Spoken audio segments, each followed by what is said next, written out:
ในท้ายอาทิตย์ผ่านมานี้แขวงบ่อแก้วได้จัดงานสัปดาห์แห่งชาติด้านความปลอดภัยทางหลวงประจำปี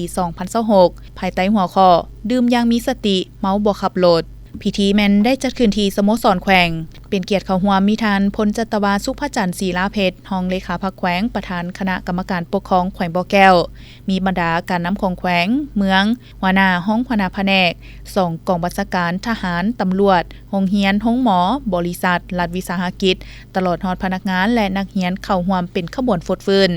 ท่านคำแสงสุริยาวงศ์คณะประจำพรรคแขวงรองประธานคณะกรรมการปกครองแขวงบ่อแก้วประธานคณะกรรมการแห่งชาติด้านความปลอดภัยทางหลวงคันแขวงได้มีคำเห็นว่าการจัดงานในมื้อนี้เพื่อยั่งยืนถึงความเป็นห่วงเป็นใยความเอาใจใส่และความรับผิดชอบของรัฐบาลก็คือบรรดาแขวงต่อเวียกงานความปลอดภัยทางหลวงและทางเป็นการจัดตั้งปฏิบัติกฎหมายว่าด้วยการจราจรทางบกยุทธศาสตร์แห่งชาติด้านความปลอดภัยทางหลวงและมติขององค์การสหประชาชาติเกี่ยวกับการปรับปรุงความปลอดภัยทางหลวงในทั่วโลกแนใส่เพื่อโฆษณาสร้างสติและปลูกจิตสำนึกให้ประชาชนทุกสั้นคนทั่วสังคมเห็นได้ถึงภัยอันตรายของการละเมิดกฎจราจรเป็นต้นแมนการขับขี่รถไว้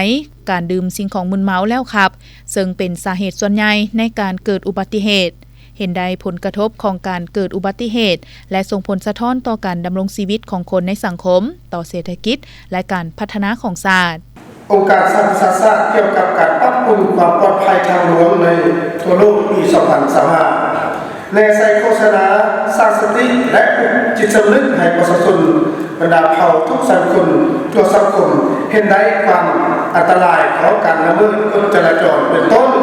การขับขี่รถไวการดื่มสิ่งมึนเมาแล้วขับซึ่งเป็นเหตุการณ์ส่วนใหญ่ให้การเกิดอุบัติเหตุเห็นได้ผลกระทบและผลสะท้อนของอุบัติเหตุต่อการดำเนินชีวิตของสังคมต่อเศรษฐกิจและการพัฒนาของชาติ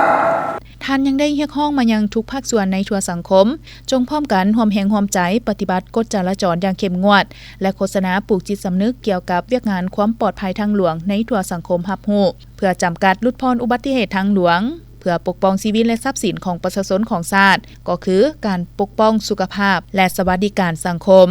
ข้าพเจ้าขอเรียกร้องมายังทุกภาคส่วนทุกขบวนการและทั่วสังคมจงพร้อมกันร่วมแรงร่วมใจปฏิบัติกฎจราจรอย่างเข้มงวดและโฆษณาปลุกจิตสำนึกเกี่ยวกับ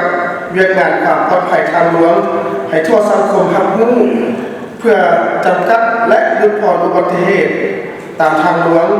เพื่อปกป้องชีวิตและทรัพย์สินของประชาชนบรรดาเผ่าก็คือปกป้องสุขภาพและสวัสดิการสังคมในนามประธานคณะกรรมการแห่งชาติด้านความปลอดภัยทางจากนั้นก็ได้พร้อมกันย่างเป็นขบวนเริ่มต้นจากสโมสรแขวงย่างเลาะตามเส้นทางไปตลาดวังวิวขึ้นค่อยห้องว่าการแขวงเพื่อลงไปสู่ทางบ้านใหญ่ห้วยไซเหนือวนกลับในคุ้มมุงคุณศิลป์ออกไปตามเส้นทางหลวงคุ้มมีไซสว่างและกลับสู่สโมสรแขวงซึ่งมีระยะทางความยาว 2.5 กิโลเมตรการจัดงานครั้งนี้เพื่อปลูกจิตสำนึกให้ทั่วสังคมได้รับรู้ถึงความปลอดภัยโดยเริ่มจากตัวเฮาเองพร้อมทั้งเปลี่ยนพฤติกรรมเมาบ่ขับกลายเป็นวัฒนธรรมใหม่ในการใช้รถใช้ถนนเพื่อลดพรอุบัติเหตุเฮ็ดให้ทุกคนได้อยู่ร่วมกันอย่างให้เกียรติซึ่งกันและกันในการใช้รถใช้ถนนอย่างระมัดระวังเพื่อลดพรการเกิดอุบัติเหตุ